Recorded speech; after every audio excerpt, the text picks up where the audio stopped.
same. That's why Queenie come ball and carry on and make a fool of herself about do it. Cause I don't know where Queenie will not go with her grandson. And then somehow who know, and you know, so he go down, he come per internet, and when you not tell him the truth, he come per internet and in class, you know, and in cuss, you know, when the boy disrespect him all kind of way. I mean, not even gonna call it disrespect because Queenie, me not understand how you feel live your life already, and you want to tie down people pitney. You don't care where you are, give man, you know.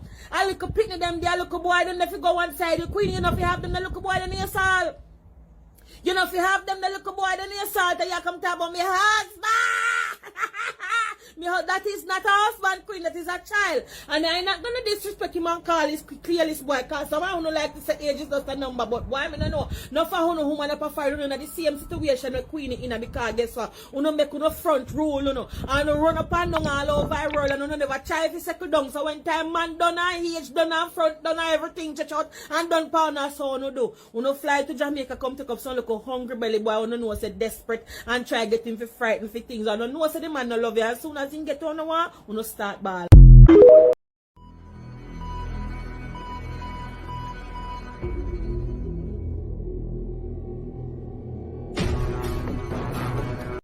Hi guys, this is the Advisor and welcome back to the channel of Upright Men and Women. Guys, I've got some really critical information pertaining to the death of Thickiana's lover, Kaleave Thomas. And believe me, it is an exclusive. But I know that people are going to ask, before anything else, is why did I show that clip at the beginning of the video? Isn't she hurting enough? So, Advisor, if you have a heart and you're a considerate person, why do you bring back that to throw it in her face? Especially at this time when she's going through her bereavement. Well, here's the thing. This channel is where people come to learn. And there are several valuable lessons to be learned from the whole incident and situations surrounding Thickiana. And what better time to teach those lessons than now? Because I've always heard the saying, strike while the iron is hot.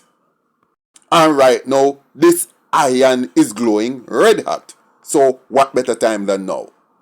What the video showed that you saw there at the beginning, the lesson to learn from that is, people will pretend to be what they are not. People will show themselves as being more moral and having higher standards than they actually do. And basically, people can be hypocrites. But of course, that is the insignificant lesson here. And people are going to say right now that I am pretending or setting myself up as the arbiter of the morality which governs or should govern people's lives.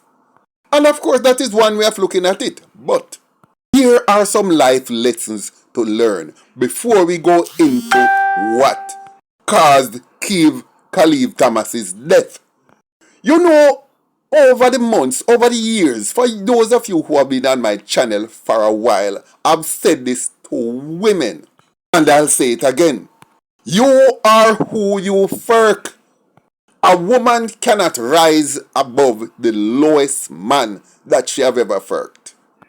And here is why.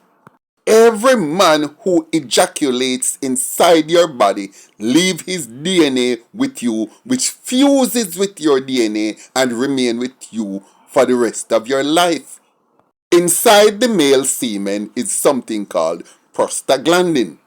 Prostaglandin, once it reaches the cervix, it actually absorbs and fuses into your cervix and become part of you for life, and it contains the man's DNA. And what often causes cervical cancer is when that man who leaves his chemical imprint inside of you is of a dirty, nasty kind, and it have a weird reaction or a negative reaction with your DNA and causes cervical cancer. Ladies, everybody uno fi make inject them body fluids in a uno.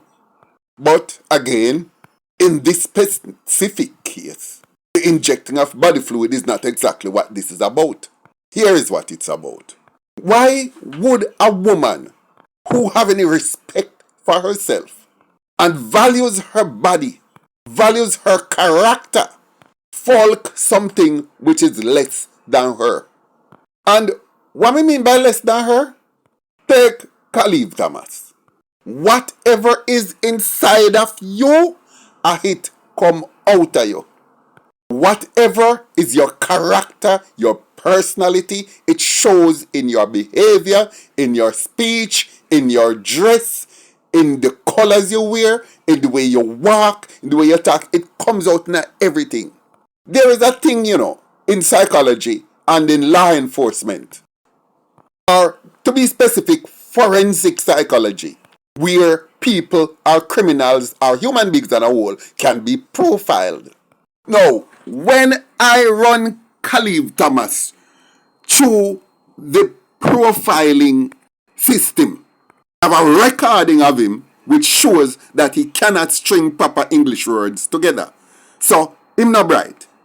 He dress like a thug, and his whole demeanor, the earring, the tattoo, the plait up here, the pants down under him ass, the tight pants under him ass, and everything else prove that this is an individual from the wrong side of town. Now, what does Kaleave Thomas have to offer Thickiana? I mean, apart from some dick. And basically, the fact that she can make somebody like Kaleave Thomas climb on top of her and fuse for him DNA with hers, it says a lot about her character. And it speaks loud and clear, says she and on nobody. Because nobody, no intelligent, responsible woman would have make Kaleave Thomas climb on top of them. Full stop. Now, let me move on to today's real topic.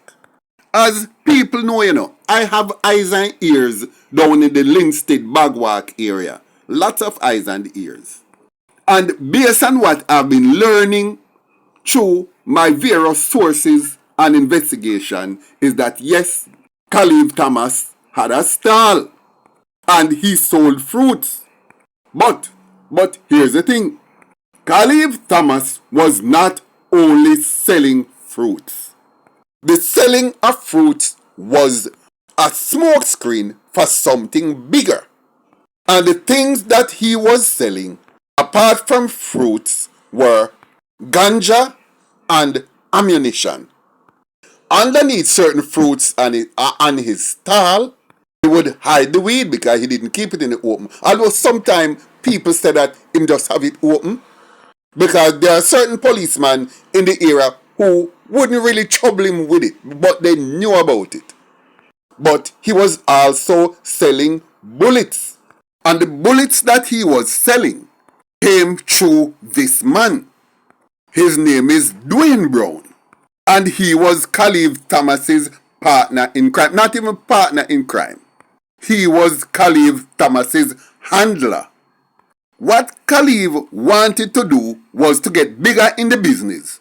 So what him do? Him link up with the bad man them in a Banbury and started to peddle his wares over there. And this has been going on for quite some time, probably up to a year at least. Some people say that is when he went in to check Thickiana that he link up with the people in Banbury. Other people say that is when him go to Banbury to deliver his stocks of death that he met Thickiana. So I'm not sure, but either way, Thickiana live in Banbury and them start visiting Banbury and them would carry the stuff and get the bad man them over there. And of course, that was where most of his money came from. Not from the fruits, although the fruits selling up, don't get me wrong. But the side hustle was really the cartridges. I hear that an advance payment was made to Khaliv for 200 rounds of 9mm ammunition. And they paid him in advance because after a while them got to trust him. So they paid him in advance. Now, on the day when these bullets were to have been collected, them sent this man to collect it, Ainsworth Allen. Now, Ainsworth Allen used to work at the Donald Sanksa's International Airport, that's in Montego Bay. I think he worked with Aegis or somebody, but I'm not quite sure the exact work he does, but somebody say he was a baggage handler, but I'm not sure. But I think he got fired around, or he left the job around December of this year. And we don't know exactly what he's doing now. But he was the one now who was sent to collect them. And he took it from Khaliv at the fruit stall. From what I hear, it was 4 boxes of 50 bullets each. Because that's how these normally come. Boxes of 50. But I don't know if you guys heard about the shooting that took place near the underpass in Bagwalk. But apparently he was heading back to Banbury. I don't know exactly which direction he took or if he may divert off from route. But police accosted him for some reason right at the underpass where the flyover bridge go over right there in Bagwalk.